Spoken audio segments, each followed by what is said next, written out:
जी, रामचरितमानस पर जो बयान माननीय स्वामी प्रसाद मौर्य जी ने दिया है, मैं उसका समर्थन करता हूं। इसमें कोई गलत बात नहीं है, लेकिन इसके बजाय पिछड़े वर्ग का जो प्रतिनिधित्व है वो होना चाहिए।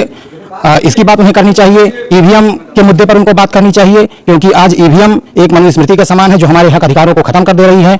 हमारे बहुजन समाज के जितने भी महापुरुषों ने लड़ाई लड़ी हमारे हक अधिकारों को लेकर के, उनकी हत्या की गई, क्योंकि जो अपर कास्ट हिंदू हैं उन्हें ऐसा लगता है कि ये उनके हक अधिकारों पर चोट है। वो संविधान को मानने वाले लोग नहीं हैं, लेकिन हमारे लोग संविधान को मानने वाले लोग हैं, हमारे महापुरुषों को आगे बढ़ाएंगे। उनको ये बात समझ में आ रही है। ऐसे लोगों को ही बाबा साहेब ने टूल स्टूज और एजेंट कहा था। ये समाज के नेता बने हुए हैं, इन्हें समाज की लड़ाई लड़नी चाहिए, लेकिन ये किसी खास पार्टी के नेता बनकर रह जाते हैं। समाज को इनका साथ होता है, इन्हें सामाजिक लड़ाई लड़नी चाहिए।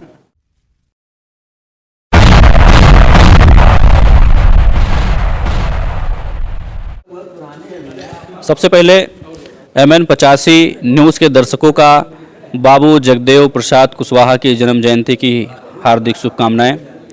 आज इस जन्म जयंती के अवसर पर खास बातचीत करने के लिए हमारे साथ मौजूद हैं एडवोकेट श्याम जी मौर्य, सामाजिक कार्यकर्ता फैज़ाबाद। सबसे पहले सर, MN 85 न्यूज़ में आपका स्वागत है। धन्यवाद सुभाष जी कि आप MN TV के माध्यम से हमारी बात को जन जन तक पहुंचा रहे हैं, इसके लिए आपको धन्यवाद। सर, सबसे पहला सवाल मैं आपसे ये पूछना चाहूँगा कि वर्तमान परिस्थिति में, वर्तमान समय में यदि देखा जाए तो चारों तरफ रामचरितमानस और उसकी चौपाइयों को लेकर के एक बहुत बड़ा विवाद खड़ा हो गया है।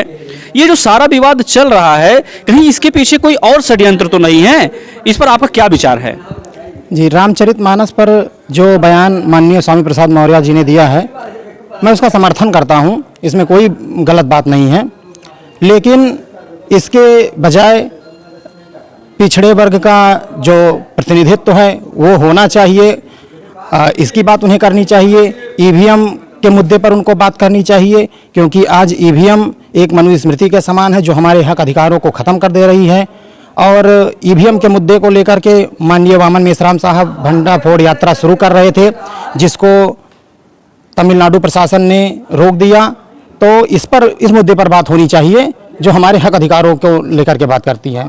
जैसा कि आप श्याम जी मौर्य, आप एक सामाजिक कार्यकर्ता हैं, तो एक सामाजिक कार्यकर्ता को ये बात समझ में आ रही है कि वर्तमान परिवेश में ईवीएम का मुद्दा ज़्यादा महत्वपूर्ण है समाज के लिए, और ओबीसी की जाति आधारित जनगणना का मुद्दा बहुत ज़्यादा महत्वपूर्ण है। तो जो बात आपको समझ में आ रही है, तो क्या ऐसा कहा जाए कि ये बात आपके समाज के जो नेता हैं, स्वामी प्रसाद मौर्य, बहुजन समाज के बहुत सारे नेता जो इस मुद्दे में कूदे हैं, क्या उनको ये बात समझ में नहीं आ रही है? उनको ये बात समझ में आ रही है। ऐसे लोगों को ही बाबा साहेब ने टूल स्टूज और एजेंट कहा था। ये समाज के नेता बने हुए हैं, इन्हें समाज की लड़ाई लड़नी चाहिए, लेकिन ये किसी खास पार्टी के नेता बनकर रह जाते हैं। समाज को इनका साथ होता है, इन्हें सामाजिक लड़ाई लड़नी चाहिए। जैसा कि आपको मालूम है कि आज बाबू जगदेव प्रसाद कुशवाहा जी का जन्मदिन है, और उनके जन्मदिन के अवसर पर हम लोग इस बुद्ध विहार में मौजूद हैं, और यहाँ पर तमाम वक्ताओं ने अपनी बातें भी रखी, और उनके बातों में एक बात सामने आई कि गोली मारकर उनकी हत्या कर दी गई थी। तो आखिर में बाबू जगदेव प्रसाद कुशवाहा ऐसा कौन सा काम कर रहे थे जिसकी वजह से गोली मारकर उनकी हत्या करनी पड़ी? सर्वप्रथम उन्हें बिहार का लेनिन कहा क्यों जाता है? वो ऐसा काम कर रहे थे जो समाज के लोगों को जागृत करें। उनके बारे में पढ़ना चाहिए, हमारे समाज को जागृत करना चाहिए। और माननीय बाबू जगदेव प्रसाद कुशवाहा ही ऐसे आदमी नहीं थे जिनकी हत्या की गई।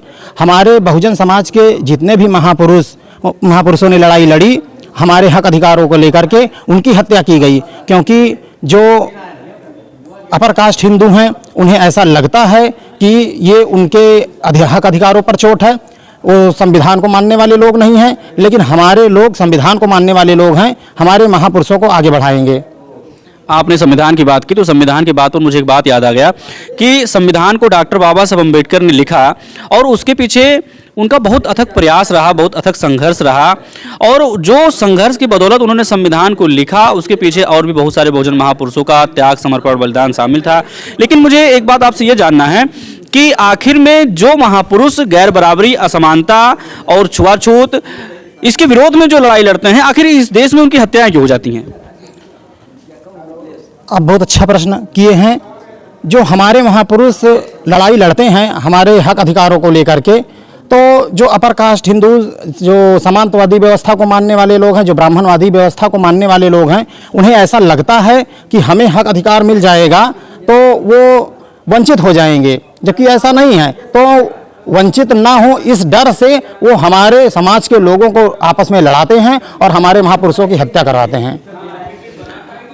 इस समय एक बहुत बड़ा मुद्दा चल रहा है कि उत्तर प्रदेश के नगर निकाय चुनाव में ओबीसी का आरक्षण खत्म कर दिया गया, और जो सरकार ने ओबीसी का आरक्षण खत्म किया, उसी सरकार ने कोर्ट में हाई कोर्ट में पैरवी की। उनकी पैरवी के दौरान वो जो है मुकदमा, जो याचीगण थे, उन याचीगणों के विपक्ष में फैसला हुआ, और फिर वही सरकार फिर ओबीसी को कह रही है कि जब तक ओबीसी की गिनती नहीं होगी, ओबीसी को आरक्षण नहीं बहाल किया जाएगा, तब तक ये चुनाव नहीं होगा। तो ये जो सरकार है, इस सरकार का दोहरा चरित्र जो है, इस पर आपका क्या विचार है?